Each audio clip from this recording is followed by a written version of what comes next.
রাজভবন হয়ে গেল লোকভবন।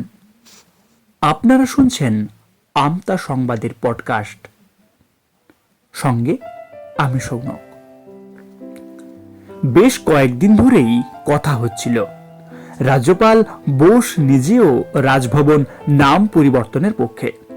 বাস্তবিক তিনি এই নাম পরিবর্তনের পক্ষে প্রথম আবেদন করেন।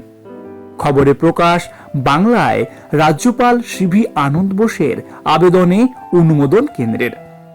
ঔপনিবেশিকতা সরিয়ে এবার নতুন নাম পাচ্ছে রাজভবন। নতুন নাম হচ্ছে লোকভবন। ইতিমধ্যেই রাজভবনের এক্স হ্যান্ডেলের নাম বদলে করা হয়েছে লোকভবন। সেখানেই পোস্ট করা হয়েছে এই সংক্রান্ত তথ্য। ব্রিটিশদের দেওয়া নাম ছিল রাজভবন, তাই রাজতন্ত্রের ইতি ঘটাতে রাজভবনের নাম থেকে রাজ শব্দটি সরানোর আর্জি জানিয়েছিলেন বাংলার রাজ্যপাল সিভি আনন্দ বোস। তিনি চেয়েছিলেন এমন এক নাম হোক যা জনগণের।